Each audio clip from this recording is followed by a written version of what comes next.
welcome to our first live stream of 2020.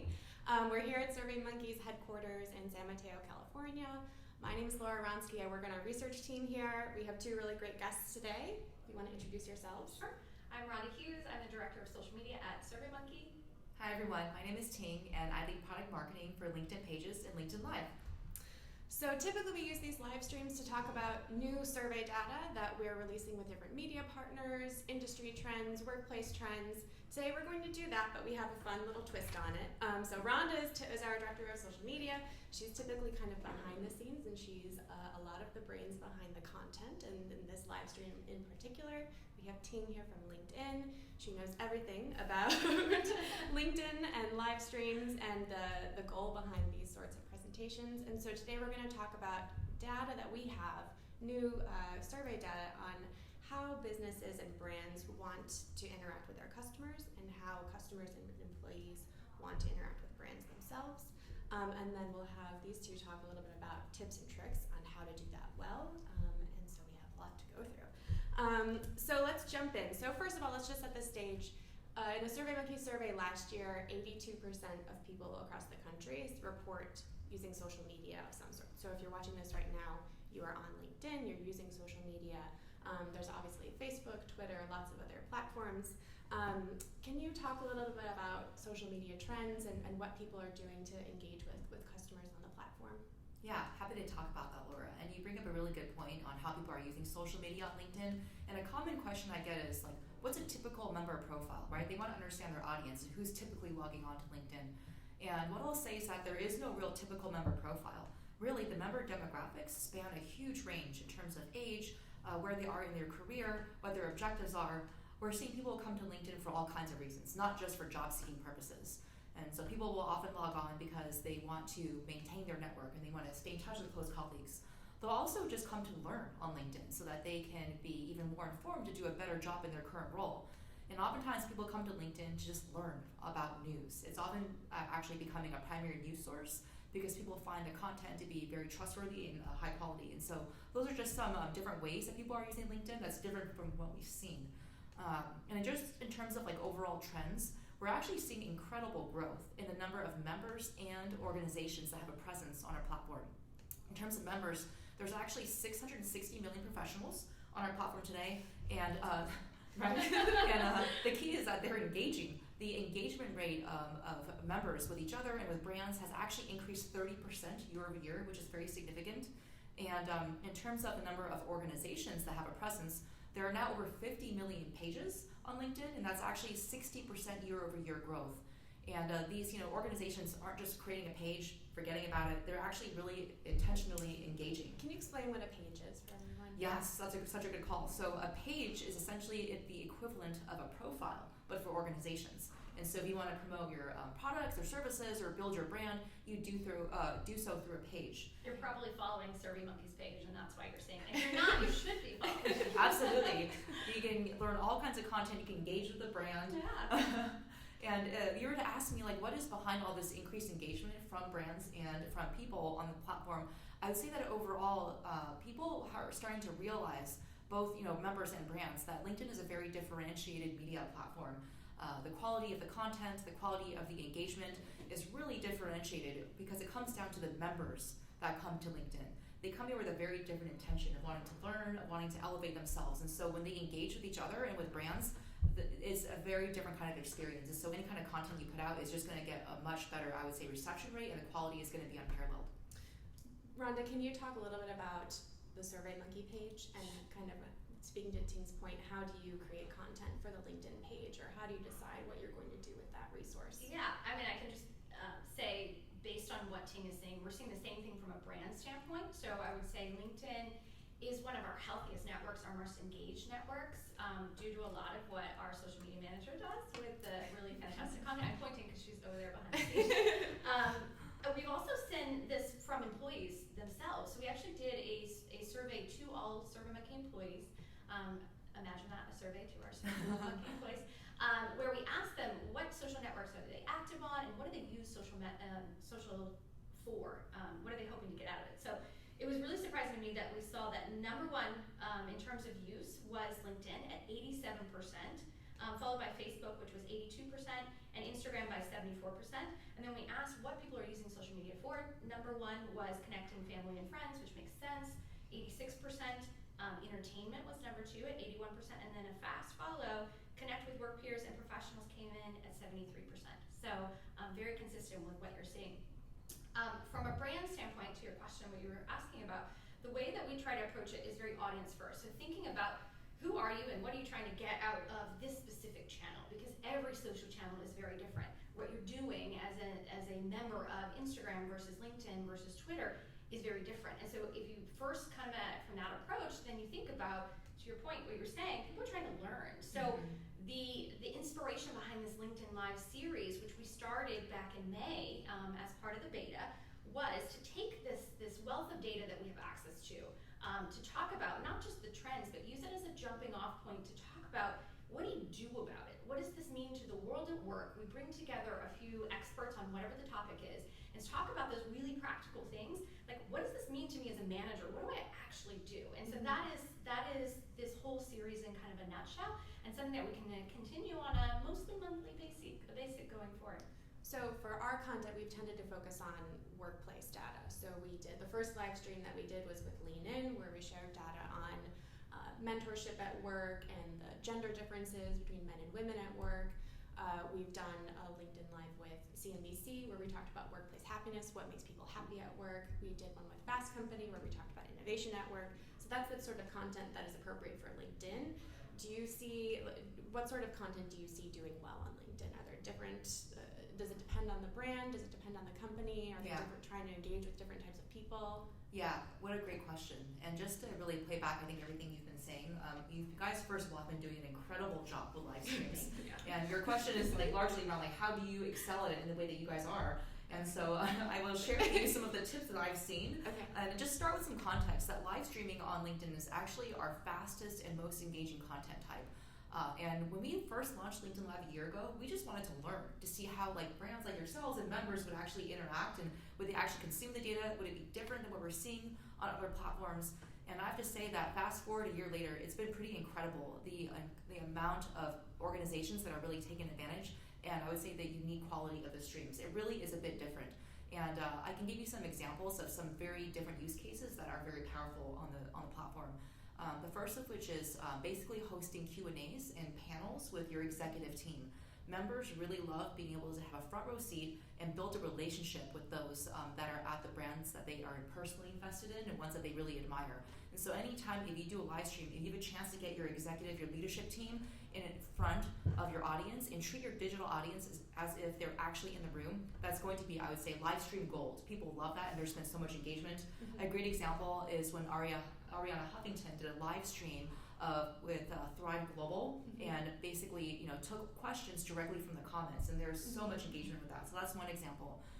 Another example that I love is just really showcasing the best of your talent brand. And there's all different kinds of unique ways to do this. We actually saw Cisco. I love this example. They actually live streamed their IT department's costume party for Halloween. And it's this is a very small department, but all these people who don't even work for Cisco logged in, and they actually watched, and they actually voted for what they thought was the best costume. So just be creative in how you showcase your company's brand come to life. And the last thing I'll say is that it's not just professional content that performs well. A lot of people think, it has to be overly produced. You have to really show, thought leadership, business-oriented content. Actually, we've seen incredible examples of lifestyle content being brought to life through live streams.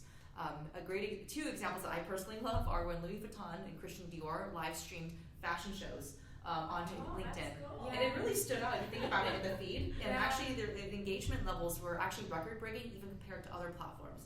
And so I think the key is experiment, be open to trying different things, and just do it frequently. I love how you guys are doing these, series-based content live streams, because that actually performs very well. People are just kind of trained to know every month at this time you're going to be doing something. And so I think you guys have a lot of best practices that others can learn from. Yeah, so to pull in some research on that, SurveyMonkey worked with HubSpot last year to do a big report, and one finding that we had was that video is the type of content that customers most want to see from businesses and brands. So having a live stream option on LinkedIn, I think, Rhonda, maybe you can talk about this, works really well from us in terms of, you want to be talking to not just the people who work here, and you want it to reflect the people who work at SurveyMonkey, but you want to be reaching out to customers and to people who might one day use SurveyMonkey or want to think about how to position itself that way.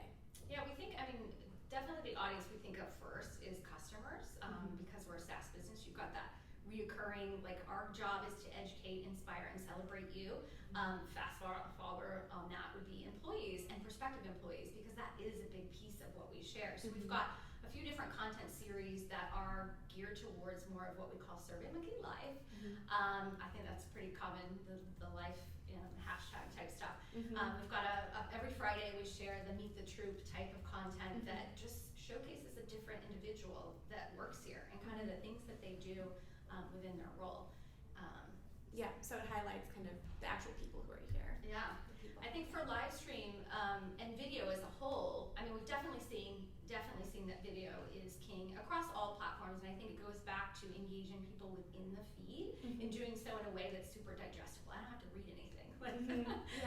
There's so much that you're reading with articles and things like that. I think for us, live stream was just easier for us to produce versus working within, our creative team for the more polished, because of the volume and kind of, we do want to make this a monthly series. We want to be able to have a dialogue and a conversation and connect with our audience. The live stream was just a perfect format for that.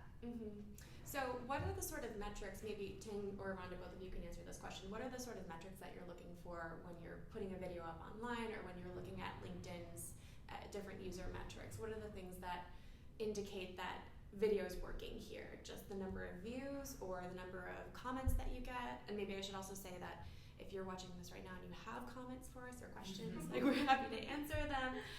Leave a comment for us. What are you looking for in terms of performance? I can take that first. Generally speaking, we look at total interactions with our brand. So that's going to vary by content and by channel. So it could be likes and comments, shares, swipes, clicks, views, really any action that you take on our content that shows that you stopped what you're doing and paid attention and took some other action. And so it's more of an attention metric. It's not necessarily looking at what that drove from a business standpoint. It's the fact that we're putting forth this content about our brand and the spaces that we play in various formats. Did you find value in it? And the indicator of that is that you engaged with it. So go ahead and give this a like and comment if you're finding it valuable. Subscribe.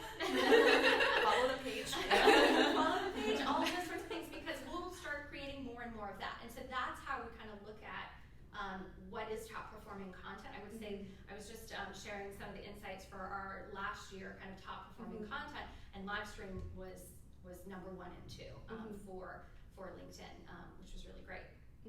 And also just 100% plus one to what you're saying. When we talk to other brands, what they hope to get out of live streaming, it's really largely they're looking for reach, right? Looking for engagement. But I would say also the quality of the engagement is very important, because that's very telling. If the comments are just simple like hello, or if they're actually asking deeper questions, and people really do see that with the live streams that they're doing on LinkedIn. And I think it's important because it's more telling of a relationship you're building and really cementing that customer loyalty. And also just growth, right? If you're doing a series, you want to see that the numbers, the reach, engagement, that's increasing every time. So generally speaking, that's what we see, which is why we recommend, consistently live streaming, so you can start to build up that growth over time. Okay. This is a good opportunity to pivot a little bit. So something that we've been focusing a lot at SurveyMonkey recently, and we've seen this in our own data, and we've talked about it a lot, is the idea of the feedback economy. So kind of your idea of getting instant feedback from customers, understanding whether they like something you're doing or they don't like something you're doing. So we have some data on this. We've done several surveys on different ways that customers want to interact with brands. Here's some statistics. 81% of people in the US say it's important to them to be able to share their feedback directly with the companies whose products and services they buy. 41% of people say they share feedback with a company by contacting them on social media. So they're not just answering feedback surveys, they are reaching out on Twitter or on LinkedIn. They're friending the CEO on LinkedIn. They're contacting Rhonda and commenting on the content that SurveyMonkey's posting. And then the last kind of key stat for us is that 46% of people in the US say they're more likely to purchase a company's products or services if it interacts with those customers on social media. So people today really see it as a two-way street. It's not just someone producing content and you're ingesting it or like viewing it or whatever. It's they want to have that person-to-person level interaction. So I think the live stream lends itself really well to that because we're real people here right now. There are real people watching it. They can comment. We can comment back. How do you see kind of that playing out in terms of the way that people interact on LinkedIn? Do you see a lot of that, or? That is a great question. We do see, like, I would say as a general feedback channel, we're probably not the default people to go to. I think maybe like a Twitter might be a more common, right? That might be a little bit more common. But we certainly do see a lot of people reaching out to key decision makers, at companies if they have feedback they want to give. And my main point that I would like to make there is that I think in this day and age, it's really important to not just be better, you have to be the literal best to really, like, I think, shine and stay atop. And so it can't just you can't just ignore it, right? You have to be involved, and it should be more than just your social media team that's involved in the response.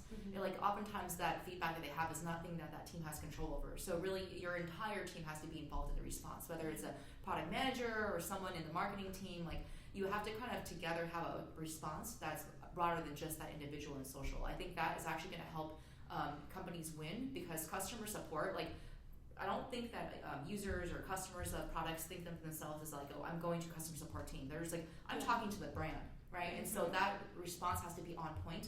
It doesn't matter if it's Twitter or Facebook or if it's LinkedIn. That has to be consistent throughout. Rhonda, do you see examples of that too? Yes. So first of all, I do agree with you. It's the feedback economy. People are not shy about going to social and anywhere else, review sites being part of that as well, to tell the good and the bad of the experience that they've had with a brand. And it's, from a social standpoint, always going to be the two sides of that spectrum. You're going to see the really good and the really bad, because that's what meets the threshold that you're going to go tell the world about it. On the good side, there's no better marketing than having someone who loves your product talk about it with all their friends and their connections and their colleagues and their coworkers. And so great, celebrate that. We have a surprise and delight program where we mug people, and I say that in the most endearing way. We send mugs like this when people do really cool things on social. Customers do really interesting things with our products, and it's just reiterating that and celebrating them for this extra thing that they did that helps us as a brand. So that's on the good side. On the other side, the flip side, when somebody tells you the frustrations that they've had with your product, there's no better insights into that.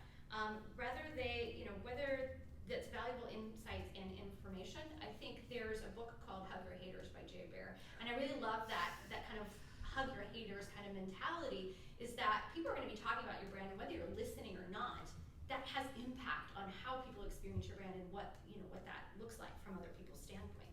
So I know it sounds really cheesy, but I really think about feedback as a gift. It's an opportunity that for a person, for a professional, for a brand, for a company, for you to be able to see, I think genuinely, everybody wants to bring value in their role as a product, as a company, and the best way for you to know whether you're hitting the mark is to listen to what people are saying, whether that's through a survey or through social media or through a one-on-one conversation. It's through that interaction that you're going to get better. And so yeah. Okay. I think that's a good place for us to end on, but we want to keep this conversation going, given the whole point of this topic today. I think we promised a few tips about how to do that's true. Do content on LinkedIn. So I'd love to kind of kick it over to you and have you share what you're seeing as top performing. And then of course I want to learn from that too. Yes. Absolutely. I'm happy to share. So the first I'll share is in terms of just the format. Video, as I mentioned earlier, is a very compelling content type. It's the fastest growing. And so I recommend doing video, keeping it short. I would say under 3 minutes would be a good recommendation as far as timing. Except for live streams, yeah. Except for live streams, right? Except that for live can be streams. about 20 yeah. 25. That can be way longer. But I definitely recommend if you're investing in video, less than 3 minutes would be ideal. You want to make sure that it's mobile optimized. Most people are watching on their mobile, so you want to add like some kind of captioning, which people get intimidated by. It feels like a lot of work. There's actually a lot of technologies that makes that pretty easy nowadays, so definitely do some quick research on that. And also making sure that it's real, right? Keeping it authentic. You can actually just use your mobile device and capture footage around the office, and that will really stand out. A lot of brands, they're afraid to do that. They feel, again, that things have to be overly produced on LinkedIn. It really doesn't. Doing a kind of like very raw, authentic mobile format actually will really stand out. And in terms of just content outside of video, one thing you guys hit on earlier was just, employees or, how they're on LinkedIn a lot. Employees, I would say, are maybe like the final frontier for helping you build your brand, and they're really one of the most underutilized assets, but they're also your best champions, and they really help you to humanize your brand, which is something every brand, whether you have a large presence or a smaller one, like humanizing your brand is key these days. And so highlighting your employees, showing the people behind the brand, for example, recognizing them for a key project completion, or recognizing that they just hit a major work anniversary. These kinds of things not only lend itself well from a talent branding perspective, but it really helps to give a human side to your brand overall. So definitely bringing your employees into the picture are really important. Great.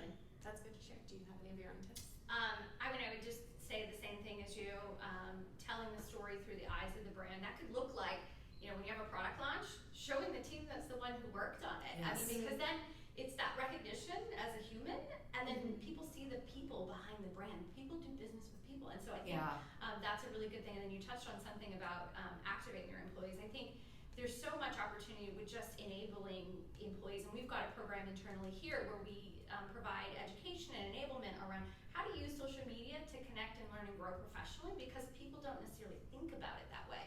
A lot of what people do with social media is that entertaining, that connecting with friends and family, but when you think about how do I want to connect and learn around these areas, how do I want to share my expertise where I have, and really be of value and create that community, and I think that's where there's so much value from a brand standpoint. Even if people aren't becoming robots, we don't want them to be robots for SurveyMonkey, but how do they tell the story of what it's like to work here and the projects that they're working on and things like that on behalf of the brand, but also on behalf of themselves.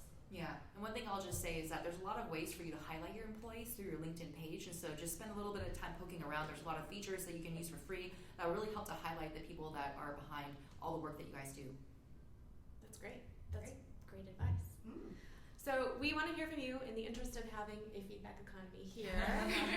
We'll post a survey. We're going to continue this live stream, as we talked about, every month at least for 2020. Maybe more, Rhonda. I don't know what you're thinking. Maybe. Well, so we have this monthly series that where we talk about data. We're trying to figure out a name, so that's one of the survey questions. We've got some ideas. We're sure that you guys have very creative ideas too, so we'd love to hear from you.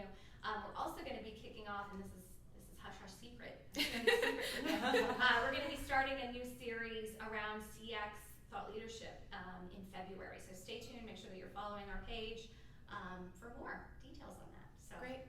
Sounds great. So we'll connect with you, and we want to hear all of your feedback on this. So that's all we have for today, I think. Melissa, do we have any questions coming in? We all set? Awesome. Thank you, everyone, for watching. We'll see you again next time.